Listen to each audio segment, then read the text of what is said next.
form of punishment most commonly used on counterproductive English schoolboys by their headmaster. At least it was back in the Victorian era.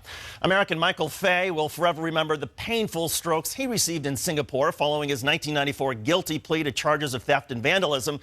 In our #1 story on Countdown tonight, it turns out the primitive and brutal practice of caning now has a higher approval rating than the 112th Congress. According to a recent CNN ORC poll, the percentage of Americans who approve of the way Congress is doing its job has dropped to 14. That's right, only 14% of Americans now approve of Congress. It is the lowest approval rating in the 40-year history of modern-era public polling. You don't have to be a mathematician to figure this one out. Americans were sickened by the recent debt limit standoff, exasperated by the fierce partisanship, and disgusted with gridlock. And all of this comes as the economy seems to be getting worse, and the overall job picture gets even more challenging. The economy, of course, will eventually bounce back, and with it, American sentiment. But while the do-nothing Congress is on summer vacation, it's a good time to note what the public thinks more highly of now than of Congress. For instance, more Americans now believe in alien abductions than believe Congress merits any approval. Human cloning? Sure, it's controversial, but that's also now higher than the approval rating for Congress. Remember George W. Bush, President 43, who lied us into war and turned record surpluses into deficits. His worst approval rating registered 28%, twice as positive as the current Congress. Some Americans may be tempted to compare this Congress to dirty underwear. Well, there's no scientific survey we could find on feelings about poopy pants. But when one survey asked Americans if they would be okay with having to spend at least 2 hours shopping for new underwear, 2.5 times as many Americans said they would be okay with that than would be okay with the current Congress. Joining us tonight, Sam Seder, who hosts the national syndicated radio show Ring of Fire, as well as the web radio program The Majority Report. Sam, good evening. Thanks. So 14%. That seems pretty high. It must include some families and donors. And families, friends, probably the staff, someone's Twitter following probably, and a good people can understand the question.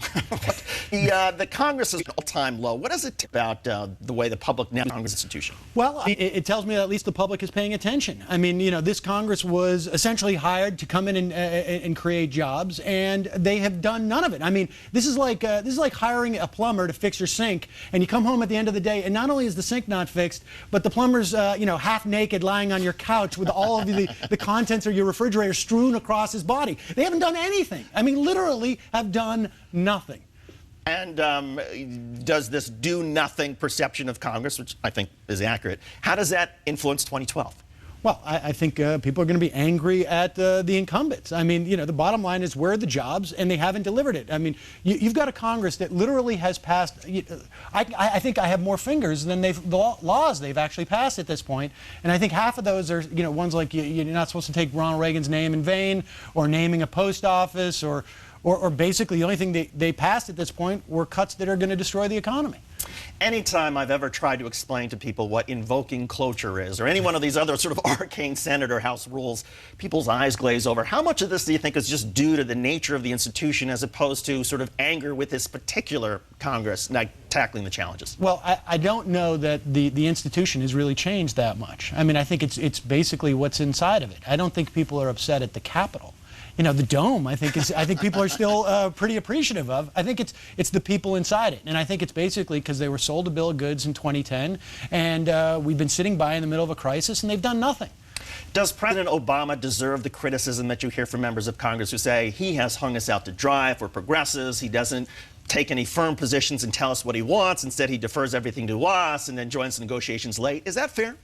Well, I mean, I think there's some of it. I think it is actually justified from the progressive standpoint. But it's John Boehner's Congress. He's running this thing. He dominates it. It's his problem. He's that half-naked plumber on the couch eating all our food. That's a lovely image. What do we think of? Now I'm losing my thought. I'm Thanks, sorry Sam. about that. Yes. What changes this? I mean, is it as simple as, okay, the economy gets better, feelings about all government institutions then rise? I mean, look, if your team is winning, essentially, sort of all sins are forgiven. But the problem is that the steps that they are taking, the very little they're doing, is putting the economy back in the toilet again. So I think what happens is we keep, at least in 2012, we're going to see out with the old and in with the new. 40% of Americans are okay with spending 2 hours for shopping for new underwear? Look, it can be a very touching, if you go with the right people, it can be a lot of fun. And if you go with UFO alien abductions, the numbers even... Right. Well, the alien abductions, I mean, you take a look at Boehner, I think there may actually be some cross-pollination of polls there. I mean, I don't think that orange is natural. We all know that the orange is, in fact, due to aliens and UFOs. Sam Seder, nationally syndicated radio host. Sam, great to have you on the program. Thanks for coming. My pleasure. Thank you, David. That does it for Countdown. Up next, part of Current TV's 50 documentaries to see before you die. This is part 2 of the award-winning Hoop Dreams. Again, that's it for Countdown. I'm David Schuster. Have a great night, everybody.